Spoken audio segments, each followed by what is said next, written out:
I'm going to show you how to get set up in Scoutbook for the first time.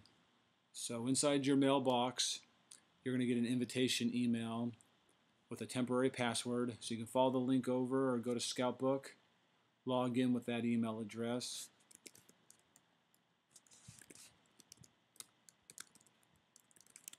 And put in your temporary password.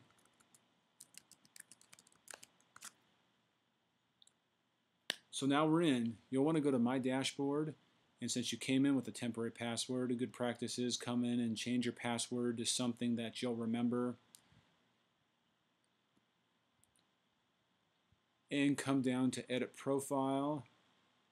And a lot of these things aren't really important for you to fill out. The only thing that's really important, home phone, work phone, mobile phone. If there's ever an issue we need to get hold of you, the leaders are going to come to Scoutbook looking for that information. So those are the 3 things that you really need to update within Scoutbook.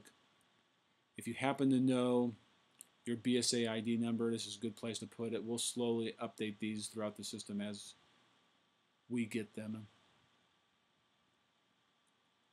The last thing you might want to do is update your profile photo. So if you just double click on the picture here, it'll give you an option to upload a photo. So at this point, the adult partner is all set up, ready to go.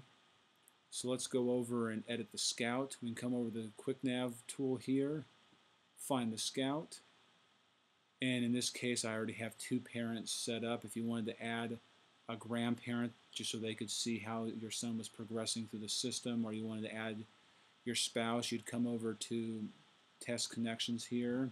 We're calling the son Test in this case, and you can click Add. If the adult is already in the system, like myself, you can search for them and add them that way. Most of the time, if it's a parent, you'll give them full control. An invitation will be sent to them.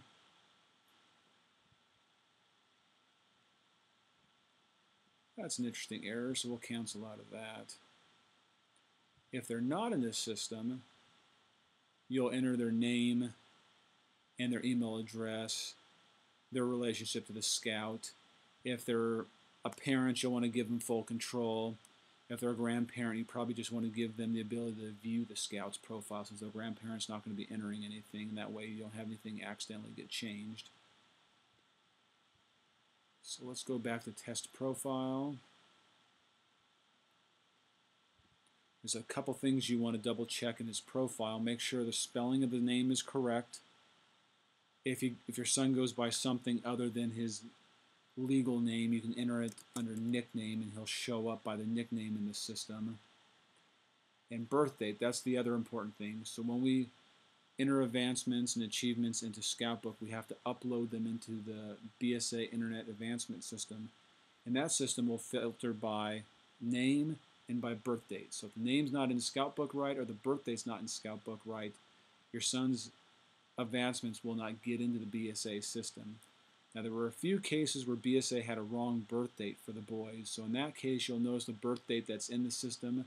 If it's not the default January 1st, 2008, it might be off by a couple days, off by a month, off by a year of your son's actual birth date. If that's the case, don't change it. Ask your den leader.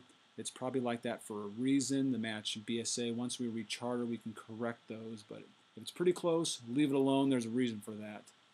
So at this point, everything's good to go for your son. You may want to upload a picture of him in his uniform. That way when you pull a roster, you'll see a picture of your son there. We'll probably go around through the dens and take pictures. But at that point, Scoutbook is set up, ready to use.